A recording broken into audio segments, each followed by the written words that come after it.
cuma merasa dekat. Saya merasa dekat karena pakai kaos Gus Durian. Dan saya hitung itu 17 kali ketemu dengan Gus Dur. Cuma saya tidak akan ceritakan itu. Ya, itu pengalaman privat saya. Saya ingin menyampaikan 3 hal tentang Gus Dur itu. Yang pertama adalah Gus Dur itu orang yang menyukai kesederhanaan tapi tulus. Hal-hal kecil, hal-hal sederhana, sepele-sepele, tapi tulus. Apa adanya, dan di situ tidak dikurangi juga tidak ditambahi.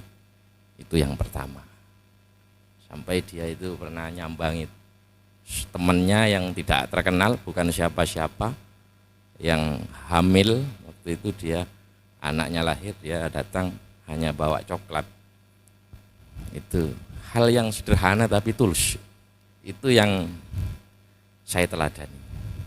Dan yang kedua, Gus Dur menyadarkan kita tentang kekuatan perbedaan tetapi di dalam kebersamaan.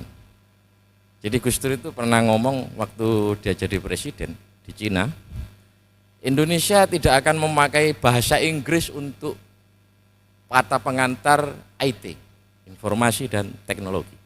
Tapi Indonesia akan memakai bahasa Indonesia. Kalau Winston Churchill mengatakan bahwa English speaking people, Gus Dur mengatakan Indonesia speaking nation, yaitu agama sebagai bahasa sebagai pemersatu. Jadi Gus Dur menyadarkan hal ini kepada kita. Pluralisme tadi kita siapa tahu siapa saja sudah ngomong pluralisme. Jadi pluralisme bukan barang baru. Tetapi Gus Dur menyadarkan kekuatan kebersamaan di dalam perbedaan-perbedaan. Ya lek nang Pancasila kira-kira Bhinneka Tunggal Ika. Tidak ada yang berbeda-beda tetapi dengan satu tujuan. Dan yang terakhir adalah rasanya kalau tidak guyon itu bukan Gus Dur. Ya. Gus Dur itu pernah mengatakan gitu aja kok repot. Itu asal usulnya begini. Ada yang tahu ini, saya tok yang tahu. Jadi saya ceritakan ya. Jadi menurut Gus Dur itu di dunia ini ada 2 masalah besar. Yang pertama masalah yang bisa diselesaikan dan masalah yang tidak bisa diselesaikan.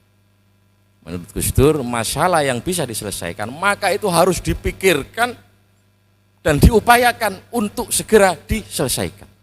Lalu kemudian ditanya, terus masalah yang tidak bisa diselesaikan bagaimana? Ya nggak usah dipikirin, ngapain gitu aja kok repot aja. Kira-kira begitu. Seru gak bisa diselesaikan, Anda pikir aja, tidak akan selesai. Itu. Lalu kemudian ada kisah menarik itu, ada orang Madura. Jadi orang Madura ini awalnya kaya itu Romo, akhirnya jatuh bangkrut. Orang Madura itu senang amalan-amalan, datanglah ke Kiai. Kiai kasihlah saya wirid apa itu agar usaha saya kembali bangkit. Dikasihlah dia wirid, diwirid oleh dia sampai bertahun-tahun, ya usahanya tetap aja enggak naik-naik.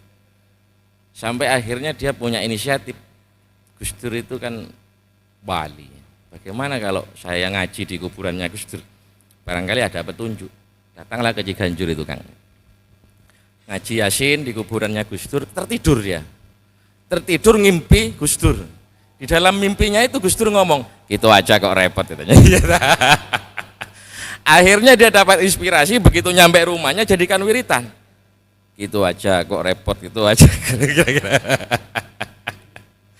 Akhirnya begitu penagih hutang datang, masalah datang, batinnya ngomong, gitu aja kok repot katanya gitu. Akhirnya lama-kelamaan usahanya naik.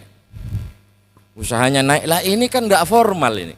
Masa ada wiritan gitu aja kok repot, secara formal kan dalam agama enggak boleh itu ya. Lalu tanyalah sama salah seorang kiai, kebetulan kiainya Gus Durian karena pakai kaos Gus Durian.